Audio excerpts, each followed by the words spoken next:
तो स्टोरी की स्टार्टिंग होती है दो सोल्जर से जो कि एक मिस्टीरियस प्लेस पे फंसे हुए थे। अब इन दोनों के बीच जब बातें होती है तो हमें पता चलता है कि ये दोनों एक आर्मी से फाइट करने आए थे या फिर एक ग्रुप ऑफ एनिमी से फाइट करने आए थे। लेकिन एनिमी इतना ज़्यादा स्ट्रांग निकला कि ना सिर्फ उन लोगों ने इनको हराया बल्कि जिंदा कैप्चर भी कर लिया। अब इतनी बुरी हालत होने के बाद और ऐसे कैप्चर होने के बाद इन्हें होप बिल्कुल भी नहीं लग रही थी कि यहाँ से वो निकल पाएंगे, क्योंकि एक तो ये हार चुके हैं, ऊपर से एनिमी बेस पर है। लेकिन तभी वहाँ पे एक मिस्टीरियस बंदे की एंट्री होती है जो कि ना सिर्फ एनिमी के बेस में घुसा था, सारे सोल्जर्स को मारा था एनिमी के उसने, बल्कि इन सब लोगों को जिंदा बिना किसी हार्म के रेस्क्यू भी कर लेता है। और जब वो रेस्क्यू कर रहा था इन लोगों को तो इनको पता है क्या सरप्राइज मिलता है कि ये बंदा अकेला आया था और एक टीनेजर है, यानी इनसे आधी उम्र का है। And that's it. ये सीन यहीं पे खत्म होता है और हमें अगले ही सीन में यही सेम लड़का एक हाई स्कूल को ज्वाइन करते हुए दिखाया जाता है। अब तुम्हें इन सारे सीन से इतना तो समझ में आ ही गया होगा कि इस सीरीज का नाम टीनेज मर्सनरी क्यों है, क्योंकि ये बंदा एक मर्सनरी है और उम्र के हिसाब से ये एक टीनेजर है। अब आई नो तुम सब लोग सोच रहे होगे कि यार अभी तो बैटलफील्ड पे था, अचानक से ये स्कूल में एंटर कर जाता है, ये कैसे हुआ?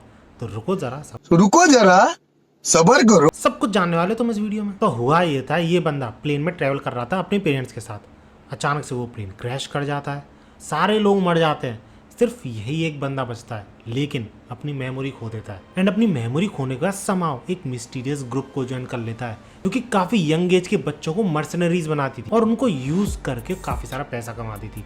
उसी ग्रुप में था ये बंदा। लेकिन जब ये इंसिडेंट हुआ, यानी इन सारे सोल्जर्स को बचाया जो कि मैंने अभी स्टार्टिंग में बताया, उन सारे सोल्जर्स को बचाने के बाद जब उन सोल्जर्स के लीडर को पता चला कि ये अपनी मेमोरी खो चुका है तो उससे रहा नहीं गया और उसने इस बंदे की हेल्प करने की सोची, क्योंकि पहली बात तो इसने उनकी जान बचाई है और दूसरी बात ये बंदा एक बच्चा है यार। सो जब तक उसकी मेमोरी वापस नहीं आ जाती उसने इस बच्चे की केयर करी।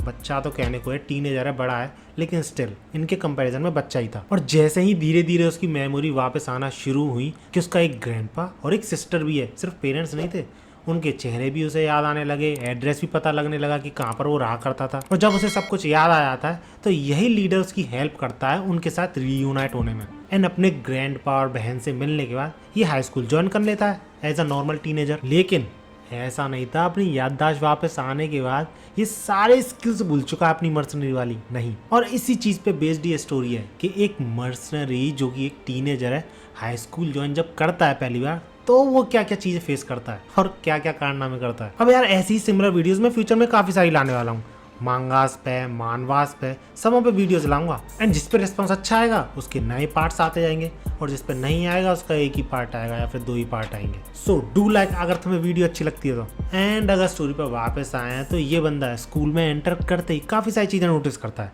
कि एक तो इसकी क्लास में बुलीज हैं जो कि सीधे साधे बच्चों को बुली करते हैं, और दूसरी चीज इसकी बहन को भी काफी सारे बच्चे बुली करते हैं। अब अपने बुलीज को तो यह आसानी से हैंडल कर लेता है बिना किसी हार्म के, यानी फाइट भी नहीं करता, सिर्फ अपनी नजरों से फाड़ देता है। और फाड़ना तो छोड़ो, उन बुलीज को सुधार भी देता है। आगे चल के यही बुलीज उसके दोस्त ही बन जाते हैं। और रही बात इसके बहन के बुलीज की, तो वो काफी ज्यादा पावरफुल थे फाइनेंशियली और पॉलिटिकली, यानी जो पुलिस थे उनके पेरेंट्स काफी ज्यादा पावरफुल पोजीशन होल्ड करते थे, जिस वजह से ना तो उसकी बहन कुछ कर पाती है ना ही कोई और क्लासमेट उसकी बहन को बचा पाता है।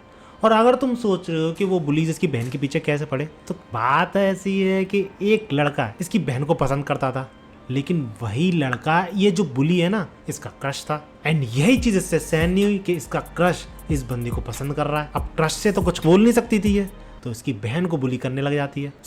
सबसे पहले तो इसकी बहन के जो बुलीज थे, जिनका कि नाम मैं नहीं लूँगा क्योंकि काफ़ी सारे कैरेक्टर्स हैं, किस किस का नाम याद करूँ, तो बहन के जो बुलीज थे उनके दोस्तों को ये ठिकाने लगाता है, उनको सीधा करता है। उसके बाद इसकी बहन की जो बुली है, यानी ये फीमेल, इसका भाई आता है बदला लेने के, ऐसे कैसे पेल रहा है भाई। एंड ऑब्वियसली इस लड़की में जब इतना ईगो है तो उसके भाई में भी काफ़ी ज़्यादा ईगो था, बदला लेने आता है, लेकिन वो भी पेल दिया जाता है अपने मेन कैरेक्टर के थ्रू, जिसका कि नाम आयजिन था, मैंने बताया भी नहीं तुम्हें। तो आयजिन उसको भी पेल देता है सिर्फ एक मुक्के में। एंड ये चीज सारे के सारे बच्चों को शॉक कर देते जो भी वहां पे प्रेजेंट थे, क्योंकि जैसा कि उन्हें बताया उनके पेरेंट्स काफी ज्यादा पावरफुल थे, तो इनडायरेक्टली ये दोनों भाई बहन भी काफी ज्यादा पावरफुल थे। यूं समझ लो इनसे कोई उल्टा बात भी नहीं कर सकता था, भले ही गलती इनकी हो। लेकिन अब ये भाई तो कुछ कर ही नहीं पाता, लेकिन ये बहन भी कुछ नहीं कर पाती, क्योंकि इसकी भी फट जाती है कहीं मुझे भी ना मारने लग जाए। लेकिन हार नहीं मानती ये, पता नहीं क्या खुन्नस है इतनी ज्यादा इस लड़की को। लिटरली अपना फेस कवर करके इस बंदी को पहले तो पकड़ लेती है रास्ते में, बीच रास्ते में स्कूल जा रही थी जब वो, और एक कैरियोके में ले जाके वहां पर मारती है। एंड इसके बाद ऑब्वियसली ये लड़की अपना स्कूल स्किप कर देती है, घर आ जाती है वापस, और अपना आयोजन जो है वो सोच रहा होता है कि यार कहाँ गई मेरी बहन, ना तो स्कूल आई और घर पे जा रहा है तो कमरा बंद करके पड़ी है। लेकिन फिर भी जब वो कमरे में अंदर जाके पूछता है कि क्या हुआ, तो वो ये देखता है कि उसके पूरे शरीर पे पीटने के निशान है, घूंसे, चांटे, इन सारी चीज़ों के निशान है। लेकिन फिर भी सामने के सामने फेस पे आयोजन के यूँ बोलती है कि वो सीढ़ियों से गिर गई थी। लेकिन ऑब्वियसली अपना आयोजन समझ जाता है, मर्सनरी जो था सारे तरीके के घाव पता है उसे किस तरीके के घाव कब पड़ते हैं। और भाई साहब इसके बाद जो खेल शुरू होता है ना, असली स्टोरी वहीं से शुरू होती है। अपना बंदा आयोजन जाता है, अब बहन को तो कुछ कर नहीं सकता था क्योंकि वो फीमेल थी, तो इसलिए वो उसके भाई के पास जाता है। और भाई जो कि पूरी की पूरी गैंग तैयार कर रहा था आए दिन से बदला लेने के लिए, वहीं पे उनके क्लब में जाके उसकी पूरी की पूरी गैंग को डिस्ट्रॉय कर देता है और लिटरली इतनी बुरी हालत कर देता है कि वो आंखें भी नहीं मिला पाता आयोजन से। और आयोजन जाते जाते ये भी बोलता है कि अगली बार अगर उसकी बहन को कुछ हुआ तो रिजल्ट कुछ और ही होगा। और इसी के साथ साथ वो ये भी बोल देता है कि अपनी बहन को भी समझा लेना, अगर उसने भी कुछ किया, उसकी बहन को हार्म पहुंचाया, तो वो उसे तो कुछ नहीं बोलेगा बल्कि उसके पीछे आएगा जैसे कि वो आज आया है। और ये चीज़ सही में काफ़ी ज़्यादा डरा देती है इस भाई को। और वो ये तक बोल देता है अपनी बहन से कि उसके पीछे मत जाना, लड़की के पीछे, जिसपे कि ऑब्वियसली वो लड़की मना करती है कि नहीं ऐसा क्यों है, मैं तो जाऊंगी, उसे परेशान करूंगी। लेकिन उसका भाई, खुद का भाई, ये बोल देता है कि अगर तू उसके पीछे गई तो उसका तो पता नहीं, मैं तुझे मारूंगा। इस सब तक बोल देता है चीज़ें। एंड इसके बाद इस लड़की के हाथ में तो कुछ रहता नहीं है और हार भी नहीं मानना चाहती थी ये, तो एक ही ऑप्शन बचता है एट दी एंड इसके पास, अपने पेरेंट्स को बताना। अब इनके पेरेंट्स में इसका पापा तो एक समझदार सा था, लेकिन मम्मी बकलौल थी। लिटरली कुछ देखती नहीं कि इसके बच्चों ने क्या किया है, उल्टा दूसरे पे इल्जाम लगाने लग जाती है कि गलती दूसरे की होगी। और इसी वजह से इनके डैड के लिए एक गैंगस्टर काम करता था और उसको ऑर्डर देती है इसकी मम्मी कि जाके उसको संभालो, उस बंदे को सबक सिखाओ कि आज के बाद उनके बच्चों के आसपास आए भी ना। और जिस बंदे की बात मैं कर रहा हूँ वो काफ़ी ज़्यादा स्ट्रॉन्ग था, सही में पूरे के पूरे टाउन में उससे ज़्यादा स्ट्रॉन्ग गैंगस्टर कोई भी नहीं था। एंड डेट्स वाई उस लड़की को रिलीफ मिल जाता है कि भैया अब तो हो गया, अब कुछ नहीं हो सकता उस लड़के का। लेकिन इंटरेस्टिंग चीज़ पता है क्या होती है, इससे पहले कि वो गैंगस्टर जाता आयोजन से निपटने, आयोजन खुद आ जाता है उस गैंगस्टर का सामना करने। और जब इन दोनों की फाइट होती है तो वैसे तो काफ़ी तगड़ी टक्कर देता है गैंगस्टर, नो डाउट, क्योंकि इससे पहले आयोजन को किसी भी तरीके की फाइट में कोई भी स्ट्रगल नहीं करना पड़ा।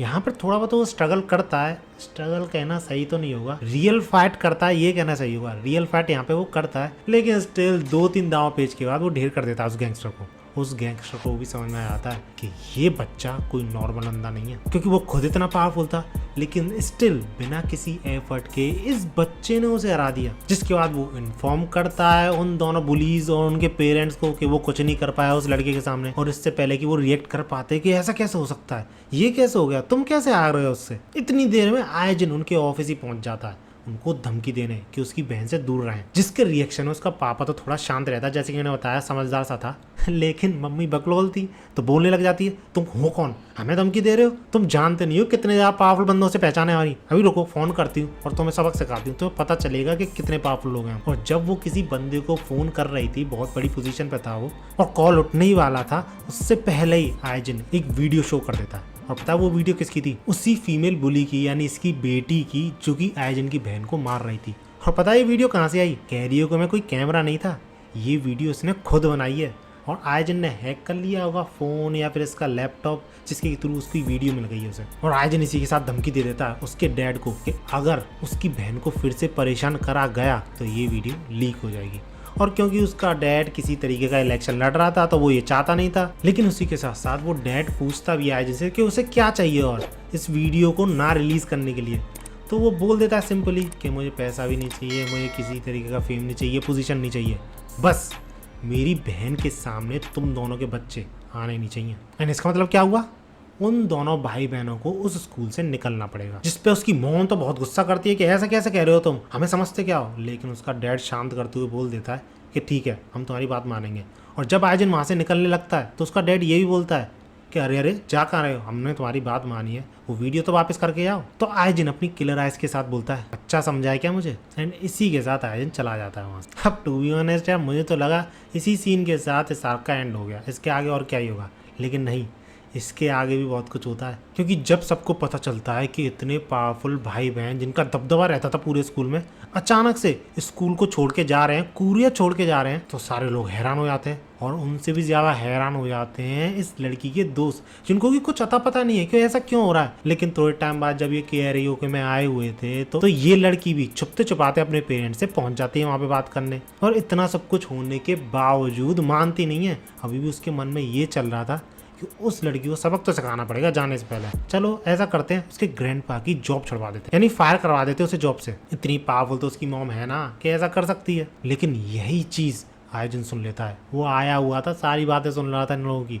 और वो काफी ज्यादा खुश था कि वो आया यहाँ पे, क्योंकि उसे सारी असलियत पता चल गई ना। एंड गैस व्हाट, इसके बाद क्या होता है, आयोजन बिना कोई बातें सुने सारी की सारी फुटेजेस लीक कर देता है। ना सिर्फ इस लड़की की जो कि उसने बनाई थी आयोजन की बहन को मारते हुए, उसके बाप के काले कारनामों की। अब तुम सोच रहे हो वो कहाँ से आई, तो वो जो गैंगस्टर था ना, उसने एज अ सिक्योरिटी ये सारी चीज़ें रख रखी थी उसके बाप के अपोज में, क्योंकि है तो वो एक बड़े पोजीशन वाला बंदा। अगर वो कुछ करता है गैंगस्टर के साथ, अपोज में जाता है, उसके साथ चालाकी खेलता है, तो वो सारी चीज़ें लीक कर देगा। लेकिन आयोजन ने उन सारी चीज़ों को यूज़ कर लिया, एंड दैट्स हाउ सार्क का एंड होता है। पूरा का पूरा तबाह कर देता है पुलिस को और उनके पेरेंट्स को। एंड इसके बाद आज तक जितनी मैंने ये मानवा पढ़ी है, अभी तक तो ये भाई बहन मुझे दिखे नहीं। लेकिन हाँ, एक प्रिंसेस की जरूर एंट्री होती है कुछ टाइम बाद, जो कि थी योना। अब ये लड़की ब्यूटीफुल तो थी ही काफ़ी ज़्यादा, इसी के साथ साथ काफ़ी ज़्यादा अमीर भी थी। और ये जो बंदा इसके बगल में खड़ा है, इसका भाई नहीं है, ना ही इसका बॉयफ्रेंड है, एज अ बॉडी गार्ड की तरह है, जो कि जहाँ पर भी ये लड़की जाती है वहाँ पर जाता है। एंड जस्ट लाइक आयोजन, इस बंदे को भी बचपन से ही ट्रेन करा गया है। अब जब ये चीज़ मुझे पता चली थी, जब मैं पढ़ रहा था ये, तो मुझे लग रहा था काफ़ी क्लोज कॉम्पिटिशन होगा इन दोनों का। लेकिन नहीं, ऐसा बिल्कुल भी नहीं है, क्योंकि जब योना यानी ये लड़की और आयोजन की बहन किडनैप होते हैं, तो साफ डिफरेंस पता चल जाता है इन दोनों की स्किल्स में। अब वो सब कैसे होता है वो तो मैं अगली वीडियो में पता चलेगा। अगर जानना चाहते हो तो इस वीडियो को लाइक जरूर करना, ऐसी वीडियोस के लिए मेरे चैनल को सब्सक्राइब जरूर कर लेना, क्योंकि आगे काफ़ी अलग अलग मानवास पे वीडियोस आने वाली हैं। मिलते हैं अगली वीडियो में, एंड भागो।